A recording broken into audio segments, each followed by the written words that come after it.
رمضان کی چوتھی شب تھی۔ عدنان سلیمان کے فلیٹ پہ آیا ہوا تھا۔ دونوں گپ شپ کر رہے تھے۔ سلیمان چائے بنا لایا تھا۔ دونوں چائے بھی پیتے جا رہے تھے۔ ان دنوں کوئی شرط بھی جیتی؟ عدنان نے کہا۔ نہیں یار، مندہ ہو گیا ہے بالکل، سمجھ میں نہیں آتا کہ عید پر کیا ہوگا، سلیمان نے آہ بھر کے کہا۔ تم عید کی فکر کیوں کرتے ہو؟ عید تو روزہ داروں کی ہوتی ہے، عدنان نے اسے چھیڑا۔ چاند رات اور اس کی رنگینیاں تو ہم جیسے روزہ خوروں ہی کی ہوتی ہیں، اور اس کے لیے جیب میں پیسہ ہونا ضروری ہے، سلیمان بولا۔ اور جہاں تک عید کا تعلق ہے تو میں روزے نہیں رکھتا، اس لیے عید بھی نہیں مناتا۔ تم جانتے ہو عید کے دن دوپہر تک سوتا ہوں میں۔ ہاں، عید کی نماز بھی نہیں پڑھتے، عدنان نے کہا۔ اور فرزانہ کی کیا خبر ہے؟ میں اس کی طرف گیا ہی نہیں، کل جاؤں گا۔ اسی وقت دروازے پر دستک ہوئی۔ سلیمان نے جا کر دروازہ کھولا اور ہکا بکا رہ گیا۔ دروازے پر رضوان کھڑا تھا۔ رضوان اندر آ گیا۔ سلیمان نے دروازہ بند کیا اور کمرے میں چلا آیا۔ رضوان کرسی پر بیٹھ چکا تھا۔ یار رضوان، تم یہاں کیسے؟ سلیمان نے حیرت سے پوچھا۔ کیا 3 کا چاند ہو گیا اس بار؟ اس کی حیرت بجا تھی۔ رمضان میں نہ کبھی رضوان اس کے پاس آتا تھا اور نہ وہ رضوان کے پاس جاتا تھا، وہ عید کے دن ہی ملتے تھے۔ کیا مسخرہ پن کیے جا رہے ہو؟ اس کی حالت نہیں دیکھتے؟ عدنان نے سلیمان کو ڈپٹا۔ سلیمان نے چونک کر رضوان کو بغور دیکھا۔ اس کا چہرہ سفید ہو رہا تھا اور جسم لرز رہا تھا۔ کیا ہوا؟ کیا بات ہے؟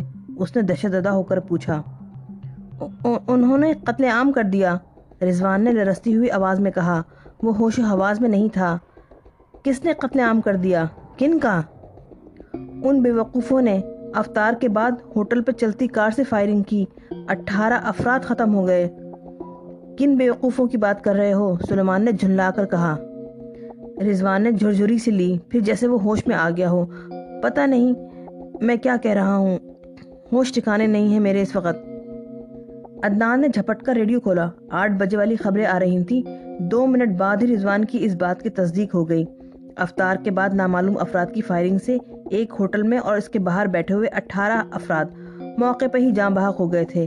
6 افراد کی حالت نازک تھی۔ واقعہ چمنزار کے علاقے میں پیش آیا تھا۔ خبر سن کر عدنان اور سلیمان بھی سناٹے میں آ گئے۔ انہیں بھی سنبھلنے میں کچھ دیر لگی۔ پھر سلیمان نے رضوان سے پوچھا، یہ حرکت کن لوگوں کی ہے؟ رضوان گڑبڑا گیا۔ میں کیا جانوں؟ تم جانتے ہو انہیں، سلیمان نے زور دے کر کہا۔ وہ رضوان کی آنکھوں میں جھانک رہا تھا۔ رضوان نے نظریں نیچے کر لی تھی۔ خواہ تم نے خود ہی کہا تھا، سلیمان نے تیز لہجے میں کہا۔ میں نے کب کہا؟ رضوان نے مظلومیت سے عدنان کی طرف دیکھا۔ تم نے کہا تھا ان بیوقوفوں نے قتل عام کر دیا، عدنان بولا۔ میں نے یہ کہا تھا؟ رضوان کے لہجے میں حیرت تھی۔ ہاں تم نے کہا تھا، اور اب بتاؤ کہ وہ کون تھے؟ بھائی میں بہت برے حال میں تھا، منہ سے نکل گیا ہوگا کچھ، بھلا مجھے کیسے معلوم ہو کہ وہ لوگ کون تھے؟ سلیمان مطمئن نہیں تھا، مگر عدنان نے کہا، ٹھیک تو کہہ رہا ہے یہ، خبر سن کر ہمارا کیا حال ہو گیا تھا۔ سلیمان نے بات آگے نہیں بڑھائی۔ تمہیں تو اس وقت مسجد میں ہونا چاہیے تھا، جاؤ ورنہ تراویح نکل جائے گی۔ اس بار میں نے تراویح شروع ہی نہیں کی، رضوان نے شرمندگی سے کہا، بس عشاء پڑھ لیتا ہوں۔ کیوں؟ پہلے تو کبھی ایسا نہیں ہوا۔ سلیمان اسے شک آمیز نظروں سے دیکھ رہا تھا۔ پہلے اس نے کبھی عشاء کی نماز گھر پہ نہیں پڑھی تھی۔ عدنان کو یاد آ گیا۔ کیوں بھائی، مسجد میں کوئی گڑبڑ ہے کیا؟ اس بار سلیمان نے نرم لہجے میں پوچھا۔ ایسی کوئی بات نہیں، مسجد میں کیا گڑبڑ ہو سکتی ہے؟ کچھ تو ہے، مجھے لگتا ہے تم چھپا رہے ہو۔ ایسی کوئی بات نہیں یار۔ اچھا میں چلتا ہوں، عشاء بھی پڑھنی ہے۔ رضوان اٹھ کر کھڑا ہو گیا۔ عدنان اور سلیمان ایک دوسرے کا منہ دیکھتے رہے۔ رضوان چلا گیا۔ اس کے جانے کے بعد سلیمان نے کہا، کوئی گڑبڑ ضرور ہے اور بہت بڑی گڑبڑ ہے۔ یہ 10-12 دن سے ہی پریشان اور بدلہ بدلہ سا لگ رہا ہے۔ کچھ بھی نہیں یار، تم تو بات کا بتنگڑ بنا لیتے ہو، عدنان بولا۔ ہو جائے شرط اس بات پر؟ بھائی مجھے تو معافی رکھو، عدنان نے ہاتھ جوڑتے ہوئے کہا۔ ابلیس کلاس میں لیکچر دے رہا تھا۔ شرک گناہوں میں بدترین گناہ ہے۔ جب میں نے آدم کو سجدہ کرنے سے انکار کیا اور میرے گلے میں لعنت کا طوق ڈالا گیا تو میں نے عرض کی کہ مجھے قیامت تک موت سے مہلت عطا کی جائے۔ مہلت عطا کی گئی تو میں نے کہا، اب میں قیامت تک انسانوں کو بہکاتا اور بھٹکاتا رہوں گا، انہیں گناہ پر اکساتا اور جہنم کا راستہ دکھاتا رہوں گا۔ اس پر اللہ نے کہا کہ وہ قیامت تک شرمندہ ہونے اور استغفار کرنے والوں کو معاف کرتا رہے گا اور مجھ سے زیادہ کون جان سکتا ہے کہ اللہ کیسا غفور الرحیم ہے؟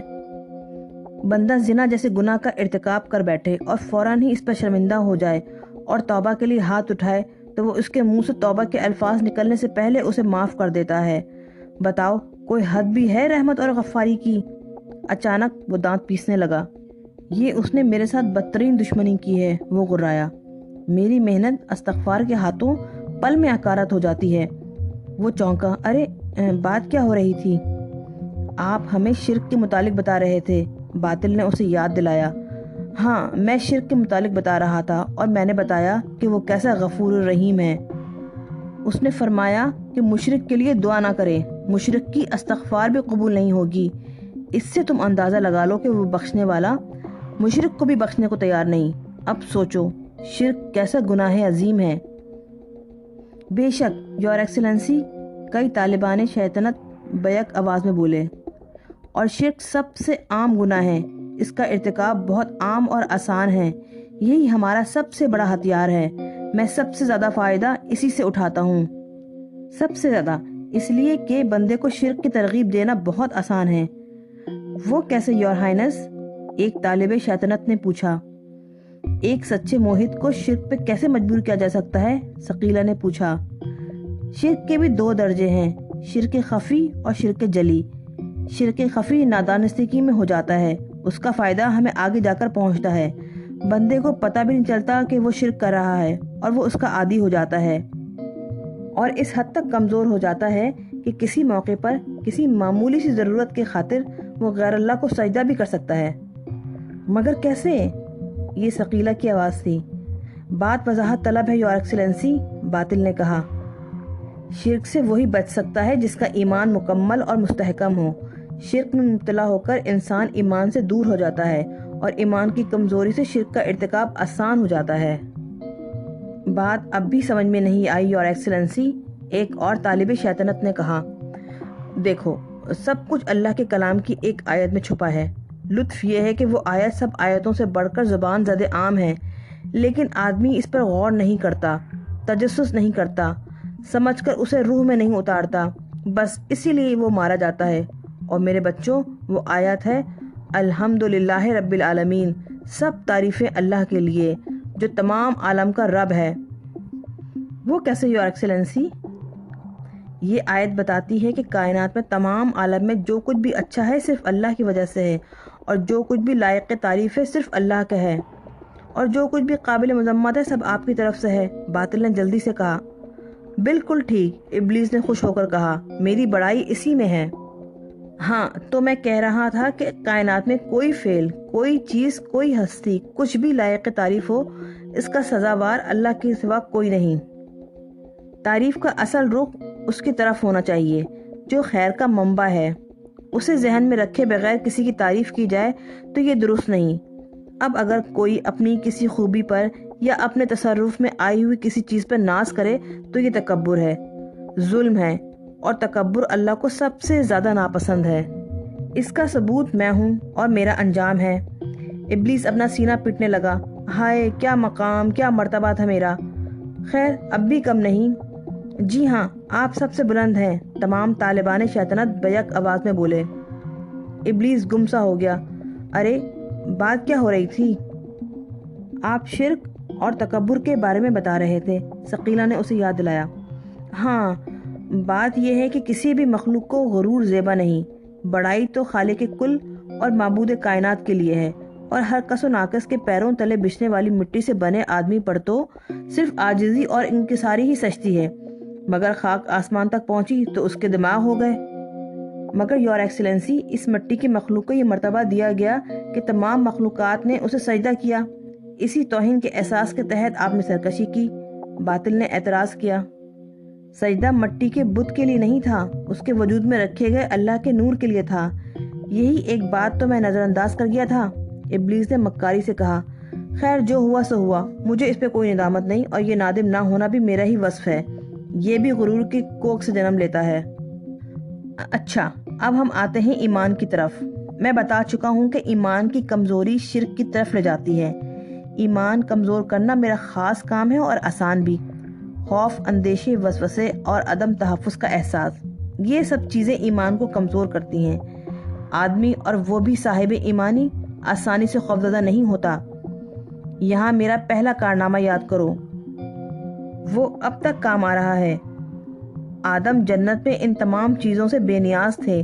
میں نے بہکانے کی کوشش کی مگر ناکام رہا۔ چنانچہ میں صنف کمزور حوا کی طرف متوجہ ہوا۔ میری ترکیب کارگر ہوئی۔ حوا نے آدم کو گندم کھلا دیا۔ اس کے نتیجے میں وہ جنت سے نکالے گئے اور ان کے ساتھ پیٹ کی بیماری بھی لگ گئی۔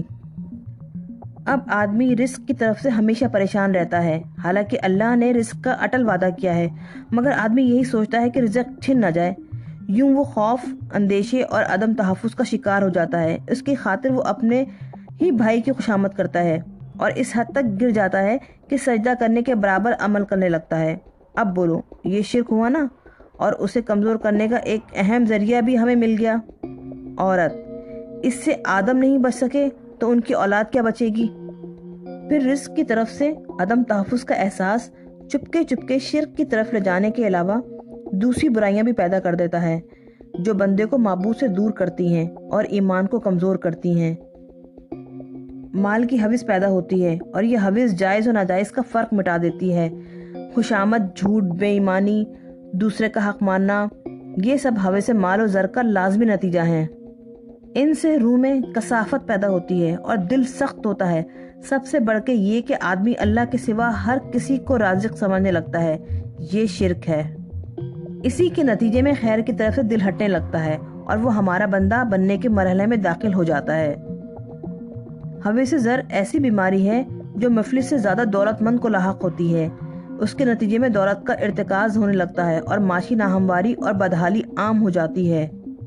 غریب جو روحانی طور پر طاقتور ہوتا ہے، پیٹ کی خاطر بدی سے سمجھوتا کرنے پر راضی ہو جاتا ہے۔ غریب جو روحانی طور پر طاقتور ہوتا ہے، پیٹ کی خاطر بدی سے سمجھوتا کرنے پر راضی ہو جاتا ہے۔ یوں بگاڑ پھیلتا چلا جاتا ہے۔ آدمی اجتماعی طور پر اللہ کی اطاعت سے بے بہرا اور سرکش و نافرمان ہوتا چلا جاتا ہے۔ اس لیے ہمیں شرک پھیلانے پر زور دینا چاہیے اور ان بنیادی نکات کے تحت کام کرنا چاہیے۔ اس پر شیطان بچوں نے خوب نعرے لگائے، پیروں کے تلووں سے خوب تالیاں بجائیں۔ ابلیس سر کے بل کھڑا ہو گیا۔ ٹھیک 8 بجے سلیمان فرزانہ کے دروازے پر دستک دے رہا تھا۔ اس نے دفتر سے فرزانہ کو فون کیا تھا اور فرزانہ نے کہا تھا کہ وہ 8 بجے آ جائے۔ سلیمان 7:30 بجے ہی اپنے گھر سے نکل گیا تھا۔ گلی سنسان تھی، پھر بھی سلیمان کو گھبراہٹ ہو رہی تھی۔ اس نے ادھر ادھر دیکھا اور دروازے پر دستک دی۔ دروازہ کھلا اور فرزانہ کا چہرہ نظر آیا۔ آئیے، اندر آ جائیے، اس نے کہا۔ سلیمان اندر چلا گیا۔ فرزانہ نے دروازہ بند کر دیا اور اندر کمرے میں لے گئی۔ بیٹھیے، اس نے صوفے کی طرف اشارہ کیا۔ سلیمان بیٹھ گیا۔ اس نے کمرے کا جائزہ لیا۔ وہ عام سا کمرہ تھا، جیسے اس طرح کے گھروں میں ہوتے ہیں۔ دیوار کے ساتھ بیڈ تھا۔ اس کے مقابل وہ صوفہ تھا جس پر وہ بیٹھا ہوا تھا۔ درمیان میں ایک چھوٹی میز تھی۔ دیواروں پہ 2 کیلنڈر اور 3-4 تغرے تھے۔ کھڑکیوں پہ سستے اور بھڑکیلے پردے تھے۔ آپ نے اتنے دن لگا دیے آنے میں تو سمجھی تھی کہ شاید آپ بھول ہی گئے ہیں مجھے۔ فرزانہ نے اسے چونکا دیا۔ سلیمان نے پہلی بار اسے غور سے دیکھا تھا اور اسے شاک لگا تھا۔ وہ اس وقت اس روز کے مقابلے میں بالکل بدلی ہوئی لگ رہی تھی۔ اس نے سادہ لباس پہنا ہوا تھا، چہرے پر میک اپ بھی نہیں تھا۔ دوپٹے کو اس نے سر پہ یوں کس کر لپیٹا تھا کہ چہرہ اس کے حصار میں معلوم ہو رہا تھا، اور پھر بھی پچھلی بار سے زیادہ اچھی لگ رہی تھی۔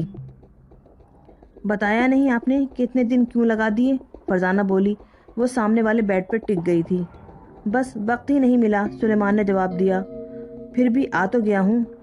اب یہ بتائیے کہ میں کیا کروں آپ کے لیے؟ کیا کھائیں گے، کیا پیئیں گے؟ کچھ بھی نہیں، میں کھا پی کر آیا ہوں۔ مگر تم کیسی مہمان نواز ہو کہ اتنی دور بیٹھی ہو؟ دور کہاں، سامنے ہی تو ہوں میں۔ یہاں میرے پاس آؤ نا۔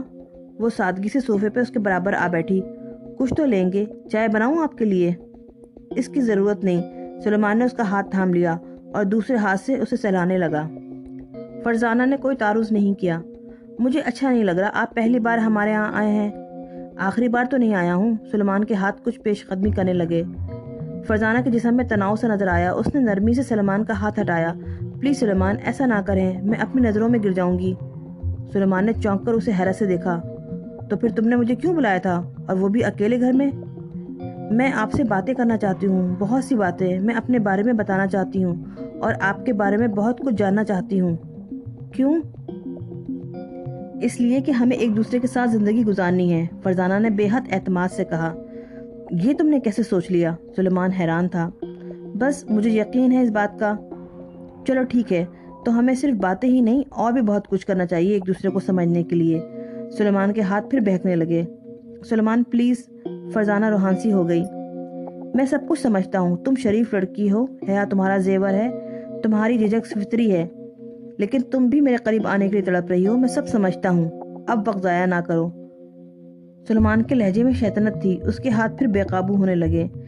سلیمان، آپ مجھے بہت غلط سمجھ رہے ہیں، بہت بری لڑکی سمجھ رہے ہیں نا؟ سلیمان کے جذبات یکدم سرد پڑ گئے۔ تم ہی بتاؤ، میں تمہیں اور کیا سمجھ سکتا ہوں؟ اس نے سرد لہجے میں کہا۔ آپ کھل کر کہیے نا۔ تمہاری امی ہر روز اسپتال جاتی ہیں، سلیمان نے کاٹدار لہجے میں کہا، تو میں تمہارا پہلا مہمان تو ہو نہیں سکتا۔ آپ کا مطلب ہے آپ فرزانہ سے بولا نہیں جا رہا تھا، پھر اس کا ضبط جواب دے گیا۔ وہ رونے لگی۔ میں نے سوچا بھی نہیں تھا کہ آپ یہ بات کہہ سکتے ہیں، ورنہ میں آپ کو کبھی بلاتی ہی نہیں۔ وہ خشکیوں کے درمیان کہہ رہی تھی، اس لیے میں نے آپ کے بارے میں بہت خواب دیکھے ہیں، میں آپ کا غلط تاثر تو نہیں چھوڑنا چاہتی تھی۔ اسے روتا دیکھ کر سلیمان بوکھلا گیا۔ وہ اٹھ کھڑا ہوا۔ میں چلتا ہوں۔ فرزانہ نے اس کا ہاتھ تھام لیا۔ پلیز، میری پوری بات سنے بغیر آپ نہیں جا سکتے۔ مگر تم رو رہی ہو اور یہ… اچھا اب نہیں رہوں گی، آپ بیٹھیے تو۔ فرزانہ نے جلدی سے دوپٹے کے پلو سے آنسو پوچھ لیے۔ تو تم مجھ پہ برا تاثر نہیں چھوڑنا چاہتی تھیں؟ ہاں، آج والی بات تو خیر میری سمجھ میں نہیں آئی، مگر اس دن جب آپ نے مجھے ٹیکسی میں چھوڑنے کی پیشکش کی تھی تو میں ہچکچائی تھی۔ 3 لڑکوں کے ساتھ ٹیکسی میں لفٹ لینا، آپ کے دوست بھی مجھے غلط سمجھتے اور آپ بھی۔ تو پھر کیوں بیٹھ گئی تھی تم ٹیکسی میں؟ میں اس موقع کو کھونا نہیں چاہتی تھی۔ کیسا موقع؟ سلیمان کا دماغ گھوم رہا تھا۔ آپ سے تعارف کا۔ پہلی نظر میں تم نے میرے خواب بھی دیکھ لیا اور میرے ساتھ زندگی گزارنے کا فیصلہ بھی کر لیا۔ سلیمان کا لہجہ زہریلا تھا۔ میں آپ کو کئی مہینوں سے دیکھ رہی ہوں، آپ کبھی میری طرف متوجہ ہی نہیں ہوئے۔ یہ پہلی نظر کا معاملہ نہیں، لیکن یہ ضرور ہے کہ مجھے پہلی ہی نظر میں آپ سے محبت ہو گئی تھی۔ فرزانہ کی نظریں جھک گئیں۔ پھر اس دن آپ میری طرف متوجہ ہوئے تو میری خوشی کی حد ہی نہ رہی، میں ہر احتیاط بھول گئی۔ سلیمان نے گہری سانس لی۔ یہ لڑکی اس کی سمجھ میں نہیں آ رہی تھی۔ عدنان اور رضوان سے وہ شرط لگانے کو تیار ہو گیا تھا کہ وہ شریف لڑکی ہے، لیکن شرط لگانا تو اس کی عادت تھی۔ وہ سچ مچ اسے شریف نہیں سمجھا تھا، مگر اب اس کی انجانی حس اسے بتا رہی تھی کہ وہ واقعی نیک شریف لڑکی ہے۔ میں قسم کھا سکتی ہوں کہ آپ میری پہلی محبت ہیں، آج سے پہلے میری زندگی میں کوئی نہیں آیا، فرزانہ نے نظریں جھکاتے ہوئے کہا۔ تم مجھ سے کیا چاہتی ہو؟ سلیمان زج ہو گیا تھا۔ وہ مطلب نکالنے والا آدمی تھا، محبت کا قائل نہیں تھا۔ میں بتا چکی ہوں، آپ کے بارے میں جاننا چاہتی ہوں۔ پہلے اپنے بارے میں بتاؤ، مگر وہاں بیڈ پر جا کے بیٹھ جاؤ۔ تم مجھے بہت خوبصورت لگتی ہو اور میرے ہاتھ بہت گناہ گار ہیں۔ فرزانہ نے اسے شاکی نظروں سے دیکھا، مگر کہا کچھ نہیں۔ خاموشی سے بیڈ پہ جا بیٹھی۔ باپ کا سایہ بچپن ہی سے سر سے اڑ گیا تھا۔ ماں نرس تھی، اس نے اسے بہت اچھی طرح پالا تھا، اچھی تعلیم دلائی تھی۔ اب وہ اپنے پیروں پر کھڑی تھی۔ ایک دن اس نے بس اسٹاپ پر سلمان کو دیکھا اور وہ اسے بھاگ گیا، لیکن اس کی اسے مخاطب کرنے کی ہمت کبھی بھی نہیں ہوئی۔ پھر وہ خود ہی اس کی طرف متوجہ ہو گیا اور یوں اس وقت وہ اس کے سامنے بیٹھا ہوا تھا۔ سب کچھ سننے کے بعد سلیمان نے جھلا کر کہا، میرے بارے میں کچھ جانتی ہو؟ نہیں، فرزانہ نے معصومیت سے نفی میں سر ہلا دیا۔ کچھ اندازہ بھی ہے؟ بس میں یہ جانتی ہوں کہ آپ مجھے بہت اچھے لگتے ہیں اور آپ بہت اچھے ہیں۔ میں اچھا نہیں ہوں، بہت برا ہوں، یہ سمجھ لو۔ میں شیطان کا بھی استاد ہوں، عورت کو میں کھلونا سمجھتا ہوں اور تم جیسی لڑکیوں کو شکار۔ مجھ میں دنیا کا ہر عیب موجود ہے، ہر برائی موجود ہے۔ میں نہیں مانتی۔ تمہارے نام ماننے سے کیا ہوتا ہے؟ سلیمان نے جھنلا کر کہا۔